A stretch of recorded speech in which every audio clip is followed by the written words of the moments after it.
다들 아시다시피 일본은 자동차 강국입니다. 세계 10대 자동차 그룹 중 순수 일본 회사 혹은 그룹사로 들어가 있는 것만 4자리를 차지해요. 이에 맞춰서 일본 내 자동차 등록 대수는 8천만 대가 넘습니다. 일본 인구가 1억 2천만 정도 된다고 하는데 우리나라보다 인구 대비 자동차 대수가 많은 거죠. 그런데 일본 국민들은 자동차보다는 전철을 타고 다니는 이미지가 있고 그게 또 사실입니다. 실제로 일본 사람들은 자동차가 있어도 잘 타지 않고 주말 레저에만 쓴다고 하는데 그 이유에 대해서 알아보겠습니다. 1950년대 전쟁이 끝나고 일본의 가장 큰 고민은 의식주 중에 주택 문제였어요. 있던 집들도 개박살이 났고 전쟁에 모든 국력을 꼬라박던 사람들이니 집 짓고 있을 새도 없었겠죠. 게다가 2차 대전 때 민생 차원에서 월세를 강제로 동결시켜버려요. 우리나라로 치면 임차인보호법의 월세 보장이 2년에서 무기한이 된 거지. 전쟁이 끝나고 이칙령을 적용받던 집에 살던 사람들은 집을 고칠 만한 여력이 있는 사람들이 아니었기 때문에 있던 집들 관리 상태도 개판이었으니 이건 양도 딸리고 질도 딸리는 상황이었죠. 심지어 물가도 맨날 오르는데 택지 가격은 물가보다 몇 배는 더 빨리 올라. 그래서 월세를 살던 사람들은 도쿄 밖에 있는 집을 찾을 수밖에 없는 상황이 됐습니다.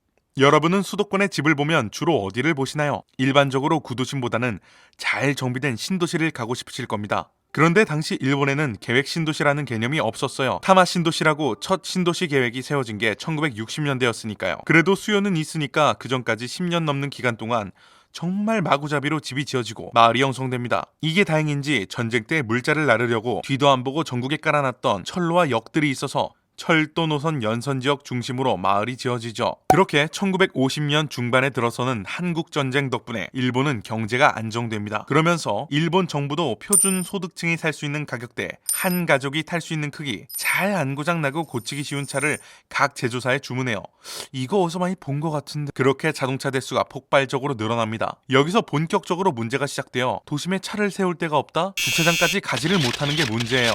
철도 연선을 중심으로 마을이 생기다 보니 철도 인프라는 개선되는 한편 도로는 주변이 논밭이었던 때에 조그만 도로를 그대로 쓰다 보니까 차가 미친 듯이 막혀요. 당연히 시 입장에서도 이걸 넓히고 싶기는 한데 넓히려고 해보니 이미 주변에는 집으로 가득 땅값은 이미 하늘에 있는 거죠. 도쿄 도심의 문제는 더 심각해서 이때 고속도로를 계획합니다. 그런데 문제는 고속도로를 지을 데가 없었어요. 땅은 꽉 차 있다 보니까 하늘 아니면 땅속밖에 지을 데가 없고 그래서 여러분이 도쿄 하면 떠올리는 고가도로로 된 고속도로가 이때 어쩔 수 없이 만들어진 거예요. 당연히 괴팍한 각도랑 차선이 적은 문제로 제한 속도도 낮고 교량 부식 등 유지 보수 때문에 아직도 문제가 되고 있죠. 조금 더 깊게 들어가자면 일본은 주택이 많아요. 일본 여행 가시면 낮고 개성 있는 주택이 많아서 참 좋다고 생각하신 적 있으시죠? 40세대가 사는 20층 아파트를 전부 주택으로 지었다고 해봅시다. 그러면 아파트가 걸어서 1분 만에 40가구를 지날 때 주택은 20배 거리를 가야 해요. 같은 40세대 라도 차지하는 땅의 면적은 23배가 되겠죠. 그렇다고 도쿄가 서울보다 2배 더 크냐? 그건 아니거든요. 같은 면적에 더 많은 택지를 우겨 넣으면 당연히 녹지가 적어집니다. 우리나라로 치면 그린벨트라는 게 없어지는 거죠. 그런데 환경 문제는 둘째 치더라도 이게 교통체증의 심각한 원인이 됩니다. 우리나라에는 그린벨트가 완충지대 역할을 하죠. 아차산 언덕이나 청계산 대로는 고속화 도로가 아니어도 마을이 많지 않으니까 빠르게 통행할 수 있잖아요. 그런데 일본은 마을 다음에 마을,